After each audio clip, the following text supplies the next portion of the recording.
Hi, everybody. Welcome to Marshall County Today. It's the talk show that informs you about stories of people and businesses and the happenings around your neighborhood.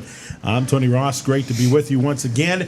And today it is United Way as we get an update on all the things that are happening with United Way. And we've got our two wonderful people here representing United Way. Introduce yourselves, ladies. Hi, Tony. I'm Linda Yoder. I'm the Executive Director for the Marshall County Community Foundation and United Way.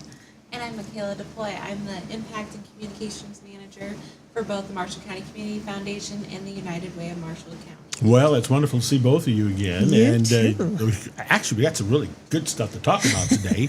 We got the Blueberry Pot. That's right. It's happening. It's rocking and rolling. Yep. So let's start there about that and tell everybody about the Blueberry Pot. Sure, absolutely. So this is our second year for this event, and it is a 50-50 drawing that we started on July 16, and we're going to run it through the end of the Blueberry Festival. So we learned a lot last year. One thing that we learned is, we want to keep selling through Monday, and so we're going to do that until 3 o'clock on Monday afternoon on September 2nd. And then we're going to announce the winner by 6 o'clock that evening. Oh, that's wonderful. Yeah, that's our plan. Great. And the thing with the Blueberry Pot, man, it's just fun. And it also is a great cause for you guys. Right. We had a great day in Culver. We've been doing some pre-festival sales as well, because we know there's a lot of local folks that aren't necessarily going to be at the Blueberry Festival. Right, you either right. love it or hate it is kind of what we find in Marshall County. But so we're doing these pre-festival events, and we had a great day in Culver at the Farmers Market on Saturday. It was really cool. People were coming up to us and saying, hey, what's this? Is it for United Way? And absolutely. And we support nonprofits across the county, food assistance, housing assistance. We kind of talked about the most recent crisis with 18 people that were displaced, and we were helping with that. And so they were signing up. They were buying tickets left and right. That's great to see, and again, this money is going to be used for United Way and its purposes. Right. But half that jackpot's going to go to somebody. That's right. And that's the other part about it, too. Yeah. And, I guess for our new listeners, talk a little bit about how this all phoenixed. Yeah, so we hired Brian Teal as our development manager, and he's an idea guy. And so he started looking into charity gaming, and he came across this company. We talked about doing something during the Blueberry Festival. There's a similar event that happens down in Evansville. They've been doing it for 10, 11 years now. Their pot grows to, last year I think it was over $2 million. That's amazing. Isn't it? Yeah, we're not there yet, but but it's a very similar type of event, and they were using a company. We looked at it and we said, having that many physical tickets would be just a nightmare to keep track of. So we hired the same company that they use. It's called Bump Worldwide, and that it's all digital. So when you buy a ticket, we print it out on the spot. We have handheld devices that we can do that. And cash or credit or debit cards, all of that works. And so you get your tickets on September 2nd. You'll want to watch to see when we post that winning number or announce it, because we'll be announcing it. Yeah. Mm-hmm. And then you have 30 days to claim the prize. So last year's winner was from Argus. Yeah. We get that question all the time. Well, you're selling through the Blueberry Festival. Did somebody local win it? Yes, they did. So Jill Huian, she was so excited. She had a daughter going to college, and that helped. Yeah, we raised $33,000, almost $33,000 last year, and so the winner received over $16,000. Wow. Yeah. That's fantastic. Yeah. Well, and again, that was a first year. That was our first year. That was a first year deal. Now we're in year number 2. Everybody got a chance to see you guys walking around, going places, especially at the festival. That's right. I think the jackpot's going to be up a little bit more this year. Right. That catches everybody's attention. It sure does. When we tell them, how well we did on the first year. So. Well, and it's very simple to do, right? Oh yeah, absolutely. So ticket prices, you can get 3 tickets for 10, you can get 20 for 20, you can get 50 tickets for $40, or you can get better your odds, 150 tickets for $100. There you go. Yep. And we told people, some were like, oh, I think I'll do the 10. We said, go in with somebody, do the 20 or the 40 or the $100. Improve your odds and share the costs. So, Absolutely. Yeah. Why not? Yeah, exactly. I think it's a great thing. And, like I said, you could win some money. That's I right. mean, it's better than playing the Hoosier Lottery, I'll tell you that much. It's local. It stays That's local. right. Exceptionally that. Now, are you going to be at any place now before the Blueberry weekend? Yes. So we've been out and about actually since, like I said, middle of July. But we'll be at the Mayor's Summer of Music. We'll be there not this Friday, but the following Friday. 23rd. Yeah, and then that Saturday we're at the Bremen Festival as well. And we've talked about it. When we went down to Culver, we just happened to talk to somebody that said should come down to the farmers market, which, by the way, is a fantastic farmers market. I got a lot of really good stuff there for. Me too. Always get Tom goodness. Kebb's Maters. Oh, Them tomatoes are amazing and juicy. Yeah, we've got some great farmers markets across the county, so it was fun. But that was kind of a pop-up thing. We hadn't planned that ahead. We just overnight said, "Hey, thanks for the invitation. We'll be there." So yeah. Well, that's good. We're hitting all the spots we need to be hitting for this. Yeah. So it's simple to do. You just go to you because you're going to have the big old blueberry pot flag up. Oh and yeah, we have walking around at these places. We have these huge feather flags that we post. Depending on the location, we will bring out a booth, so we're easy to find. It says in great big letters, "Blueberry Half Pot." It looks kind of like a blueberry. Right. Yep. And then, during the festival, we'll be there right before the fireworks start. We'll right up to that time, and then we're also going to be in the walking the parade route this year. So. Oh, are you? Yes, Okay, great. Yeah, and. Brian has made arrangements. We'll be we have monitors at each of the booths during the festival, so people can watch the pot grow. That's really pretty fascinating. That's a good idea. Yeah, Absolutely. And then this year there's going to have there will be 2 monster trucks there, and so we'll be showing on those trucks the growth of the pot periodically during the festival as well. All right. So one of those trucks will be in the parade too. Nice. So yeah. So you get it's all coming together, isn't it? It is. It sure helps having Michaela on staff with us this year to help with it. So yeah, and second year event, much easier than first year event. I was going to say, I's dotted, T's crossed. That's right. That's right. It is. Hey, we could still use volunteers. So if they are a United Way member, meaning if they've donated to United Way in the last couple of years, we'd still have a chance to register them as a volunteer during the festival. So anybody that's interested in helping out, it is a fun time. It's cool to be there. So. Well, it is, and it's cool to have you there. And again, proceeds going straight to our local Marshall County United Way, which serves how many agencies total? Do you know off the top of your head? Oh my goodness, we have over the since COVID.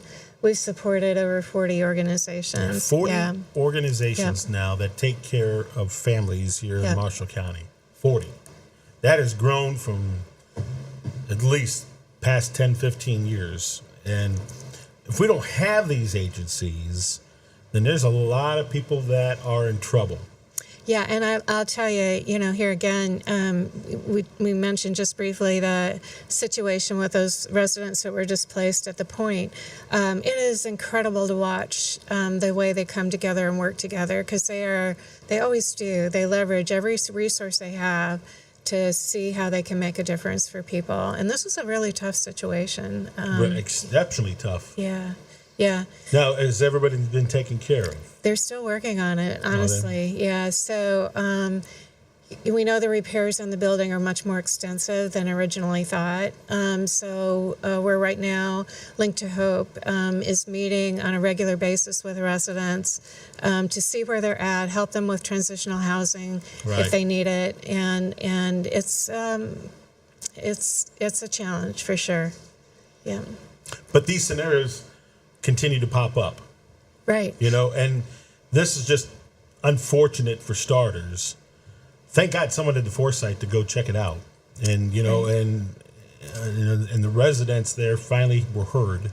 Yeah. And that's the other important part of it. And I think, quite frankly, and I hate saying this, but this is and how we handle this is going to determine how we approach housing in general. Yeah, it's so everybody, when we talk about affordable housing and some of the bigger needs in the community, everybody I think thinks about Red Rock and Economy Inn. And Northgate is another community that's struggling, and but this one was a surprise. But I will have to say, Mayor Listenberger and the health department, Jeff Huian as a city attorney, the building commissioner, Dennis Manuel, the building commissioner, they've been terrific about addressing the issue, giving us the heads up, so it wasn't that we were caught by surprise after the fact. None of us had a lot of notice, but that's just because of the nature of the situation. And but it is eye-opening to see, how bad the situation was, how challenging and unsafe those situations were for those residents. And like you said, I'm so glad their voices were heard, and then we were able to get them out of there before somebody was seriously injured. Absolutely. Yeah. And I hate saying what I just said, but there's some eyes that are watching us. Sure. Handling, and I'm not talking about local. I'm talking about when we're asking for financial assistance Right. for our housing. Yes. How we handle this and the timely manner that we handle this may be a determinant of whether or not we even get considered for any housing, financial assistance. Yeah, and it does bring to light again. There's policy issues that need to be addressed. I's need to be dotted, T's need to be crossed. I mean, yeah. It just brings new eyes, fresh perspectives to the challenges that are here, and a new energy to look for those solutions that keep us from getting to this place. We know we've got some situations we need to correct, but what's the underlying cause, and how are we going to right the ship? Yeah. Yep, exactly. So to your point, we're by September 6th, we'll be filing an application with Lilly Endowment for a housing initiative, both local and regional. And we hope, again, that the funds are significant. It's $25 million combined that we're asking for. And it won't solve everything, but it starts to bring more tools to the table to look for those solutions that can make a difference, right? And once Lilly sees this and they see how we're doing it, and in the expedient amount of time we've cared enough to do this, who knows? Right. Maybe we'll get more. Right. Or at least guarantee us another year of, hey, these guys are the role model of how they're dealing with their housing issue. We got it. I hate saying this, but we really can't afford to fumble the ball here. Right, exactly. We really can't afford to do that. Yeah. And because it's an unfortunate situation. Unfortunately, it's developed an opportunity for us. Right. And so we got to do this. We got to do this the right way, obviously. Yeah. But the quicker we can find and get these families placed and taken care of, I hate saying it. It's a lot of pressure, man, and it's a lot of work. It's a lot of, again, I keep using the phrase I's dotted and T's getting crossed, but that's the case. Yeah. And I really feel the quicker we can get this done and correctly, Lily's going to say, hey, we're going to use Plymouth as a role model on how to deal with our housing crisis. Right. Well, and the tools that we're talking about, one thing that we're applying for is to develop a community development corporation, and what that does is it's a CDC that puts us in line to get state and federal funding. It's somebody dedicated to finding those resources that, frankly, are underutilized right now. And then the other part of it is to establish a revolving loan fund for housing. And again, that's intended to help catalyze projects in every one of our communities. It doesn't solve everything, but it's, again, more tools at the table to try and fill those gaps that we have right now and put us on a better path. And the regional proposal, we're in with St. Joe and Elkhart County, and in that application, it is again applying for a land trust and to establish a land trust and a housing trust fund. So again, leveraging those resources regionally to support what we're doing locally. Right. Yep. Because if we start to put it all together, that's where we can have a larger impact. Yeah. Yeah. Well, I mean, like I said, it's one of those scenarios where it's an opportunity for Plymouth, well, actually Marshall County, Right. to really catch the attention of some huge financial contributors, and that's including the state of Indiana. Yeah. And maybe even more importantly, maybe we need to make sure they understand what we're trying to do and how we're not just sitting there Right. watching the world go by and saying, "Oh, sorry, we're trying, but we're not." You know what Yeah. I'm saying? We just need to be diligent in trying to get this taken care of as quick as possible. Yeah, and the thing, I mean, I think the thing that is a huge differentiator for Marshall County is that we've had people working collaboratively for a long time.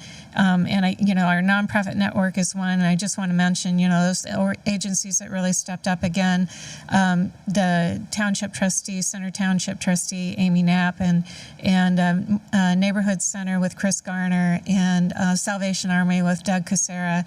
A Link to Hope, I can't say enough. If you see Barb Holcomb, she's on the board for Link to Hope, Jim Smart, Tom Kebb, please give them an extra hug and an extra thank you, because they have been working, like I said, every week, multiple contacts a week with the residents to walk alongside them.